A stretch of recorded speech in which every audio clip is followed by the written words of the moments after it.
हनुमान चालीसा कहाँ पढ़ी जाएगी? ये हमारे योद्धा तय करेंगे। हम कैराना में हनुमान चालीसा करेंगे और हमारे योद्धा तय करेंगे। हमारे पिंकी चौधरी का जो आदेश होगा, हमारे ललित शर्मा जी का जैसा आदेश होगा, ये योद्धा जहाँ चाहेंगे इनके हम आगे खड़े होंगे, क्योंकि हम सन्यासी हैं। और इनकी इच्छा के लिए अगर कहीं हमें अपना बलिदान देना पड़े, अपनी जान भी देनी पड़ेगी, तो एक सन्यासी होने के नाते हम इनके आगे खड़े होकर के पुलिस से पिटेंगे, अपनी गर्दन कटाएंगे, लेकिन इनको हनुमान चालीसा का पाठ करा कर जाएंगे। आप क्या कहना चाहेंगे आज के दिन? क्या मैसेज देना चाहेंगे? मैं प्रदेश अध्यक्ष हूँ हिंदू रक्षा दल से उत्तर प्रदेश, और मेरा मैसेज स्पष्ट है। जिस तरीके से पुलिस ने चारों तरफ जो जिले लगते हैं, गाजियाबाद, नोएडा, दिल्ली से जो लोग आने वाले थे, सभी को बॉर्डर पे रोक दिया गया है। जैसे तैसे करके हम लोग भी कल शाम से ही यहाँ शिफ्ट हो गए थे, इसलिए हम आसानी से यहाँ आ पाए, वरना चारों तरफ से ब्लॉक किया हुआ है।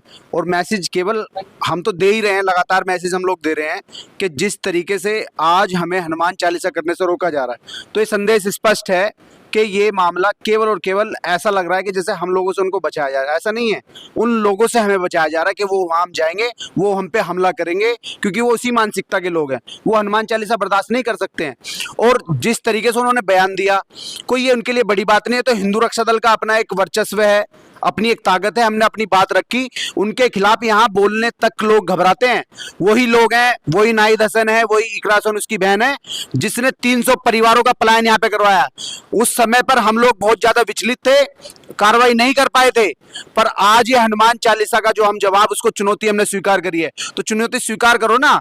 उन्होंने कहा कि हम देखते हैं कौन रोकता है नमाज सड़कों पे होने से, हम रोक के दिखाएंगे। और हिंदू यहाँ का शामली का एक एक परिवार इस बात को मैसेज देगा कि यहाँ पर नमाज सड़कों पर नहीं होगी। अभी प्रशासन ने कहा कि हमने उनकी नमाज सड़कों पर नहीं होने दी, अच्छी बात है, नहीं होने दी, तो हमें किसी भी कैराना में मंदिर पर जाकर हम हनुमान चालीसा का पाठ करने दें। उनकी नमाज रोक थोड़ी दी है, मस्जिदों में नमाज वो लगातार कर रहे हैं, हमें हनुमान चालीसा करने से कैसे रोक देंगे? अगर ये आज हनुमान चालीसा कैराना में नहीं हुई, फर्क ये नहीं पड़ता है कि हम लोग वापिस चले जाएंगे, डिटेन हो जाएंगे, गिरफ्तार हो जाएंगे, या और फांसी चढ़ा देंगे हमें, उससे ज्यादा कुछ नहीं कर पाएंगे।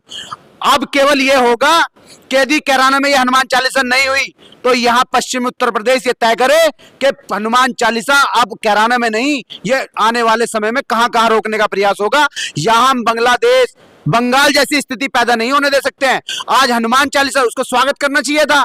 सांसद है उसके, केवल मुसलमानों की वोट मिली है क्या? केवल उसे जिहादियों की वोट मिली है क्या? हिंदुओं ने भी उसे वोट दी होंगी, वो हिंदू तय करें, वो निर्लज तय करें कि उसे वोट देने के बाद वो हनुमान चालीसा का उसको वो स्वागत करना चाहिए था, टेंट लगवाना चाहिए था, भंडारा करवाना चाहिए था, पर उसने ये नहीं करा। उसने ये चुनौती हमें स्वीकार थी, उसने स्वीकार नहीं करी है। हनुमान चालीसा हम लोग कैराना में पढ़ेंगे, चाहे 2 ही कार्यकर्ता पढ़ के जाएं, चारों तरफ से कार्यकर्ता जुटे हुए हैं। जैसे हम लोग यहाँ तक पहुंचे हैं, अन्य कार्यकर्ता भी शाम तक वहां पहुंचेंगे। अगर व्यवस्थाओं में व्यवधान डालने का कोई प्रयास किया गया तो हम उसके लिए भी तैयार हैं। हम हर तरीके से हनुमान चालीसा का पाठ कैराना में आज करके जाएंगे।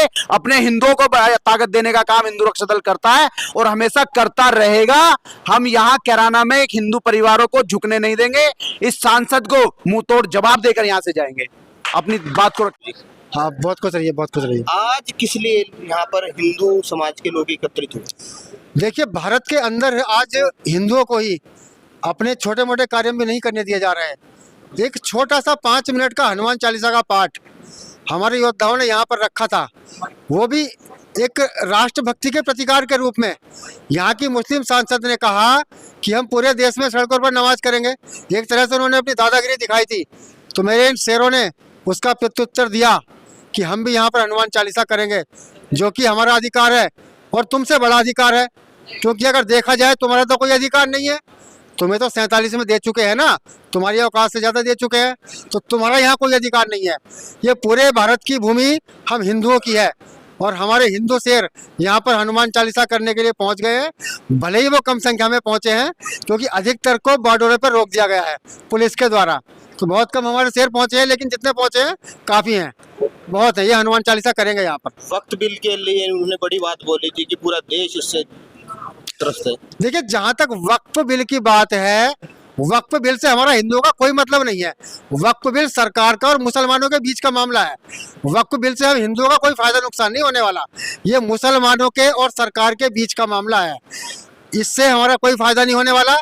सरकार को चाहिए था कि वक्फ बिल को इसको पूरा समाप्त कर दिया जाता, तब तो हमको फायदा हो सकता था।